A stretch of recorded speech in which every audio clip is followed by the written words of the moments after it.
Big TV భక్తి సమాచారం WhatsApp ఛానల్లో జాయిన్ అవ్వండి. అన్ని విశేషాలు ఎప్పటికప్పుడు తెలుసుకోండి.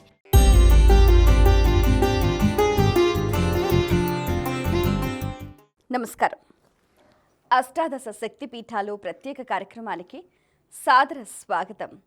హరిక్షేత్రే కామరూప.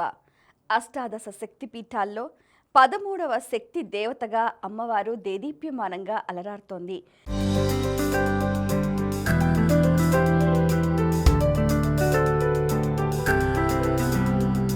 సతీదేవి దేహాంగాలలో ఒక భాగం ఈ ప్రాంతం నందు పడినందున ఈ ప్రాంతం శక్తిపీఠంగా వెలసింది. అస్సాం రాష్ట్రంలో కొండలెక్కువ, అందువల్ల ఆ రాష్ట్రాన్ని అసమాదేశం అని పిలిచేవారు. అంటే మెట్ట పల్లాలుగా ఉండే చోటు అని అర్థం. అసమా పదమే అస్సాంగా మారింది. ఇక్కడ ప్రధాన నది బ్రహ్మపుత్ర. ఇక్కడ నీలాచలం అనే ఒక పర్వతం ఉంది. ఇది విష్ణు స్వరూపంగా క్షేత్రంగా భావింపబడేది. అందువల్ల ఈ ప్రాంతానికి హరిక్షేత్రం అని కూడా పేరుంది. సతీదేవి యొక్క దేహ భాగాలలో యోని భాగం ఈ పర్వతం మీద పడ్డది అని చెబుతూ ఉంటారు.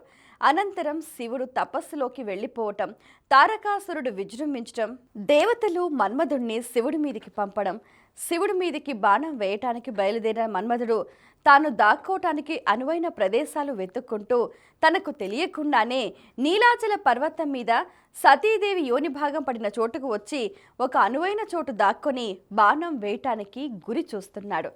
మన్మధుడు అంటే శ్రీహరి అంశ. అతడు స్వయంగా దేవీ భక్తుడు. ఈ కారణాల చేతనే అతడు సరిగా ఆ ప్రదేశానికే వచ్చాడు. శివుడిపై బాణం వేశాడు. ఆ శక్తిపీఠం దగ్గరే భస్మమైపోయాడు. వెంటనే రతీదేవి ఇతర దేవతలు మొరపెట్టుకున్నారు. ఫలితం దక్కలేదు. కాముడితో పని లేకుండానే పార్వతీ కళ్యాణం జరిగిపోయింది. పార్వతీ వివాహ అనంతరం ఆమె ప్రార్థించగా శివుడు మన్మధుణ్ణి మళ్లీ బతికించి ఆ పదవిలోనే ఉంచాడు. ఈ పని వల్ల కాముడికి శివ విజేత అన్న ఖ్యాతి వచ్చింది. దాంతో దేవతలు మునులకు అతడు చచ్చి బతికిన చోటుపై దృష్టి పడింది. అక్కడ శక్తి క్షేత్రం ఉందని వారికి అర్థమైంది. వెంటనే దేవతలు ఋషులు వచ్చి పరిశీలించారు. నీలాచలంలో ఒకచోట ఇంచుమించు స్త్రీ యోని వంటి శిల ఒకటి ఉంది. ఆ శిలలోంచి సన్నటి జలధార వస్తోంది. ఆ జలధార సంవత్సరానికి ఒకసారి 3 రోజుల పాటు ఎర్రగా మారుతోంది. ఇది కాక మహా అద్భుతమైన శక్తి వైభవం అక్కడ తేజరిల్లుతోంది. కాముడికి ఖ్యాతి వచ్చిన క్షేత్రం కనుక ఆ దేవిని కామరూప క్షేత్రం అని కొందరు మునులు కీర్తించారు. ఆ దేవిని కామరూపాదేవి అని కూడా అంటూ ఉంటారు. అఖండమైన భక్తితో భూలోకవాసులు ఆ దేవిని ఉపాసించసాగారు. శ్రీ కామరూపిణీ దేవి అస్సాం రాష్ట్ర రాజధాని నగరమైన గౌహతి నగరంలో వేంచేసి అశేష భక్తజనావరిని కాచి కాపాడుతున్నారు. కామాఖ్యాదేవి, కామాక్షీదేవి అని కూడా ఈ తల్లిని వ్యవహరిస్తూ ఉంటారు.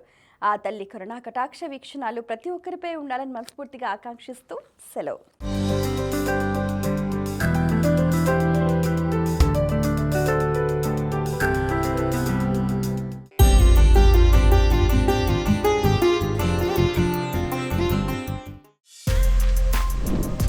For more videos like this, subscribe Big TV channel.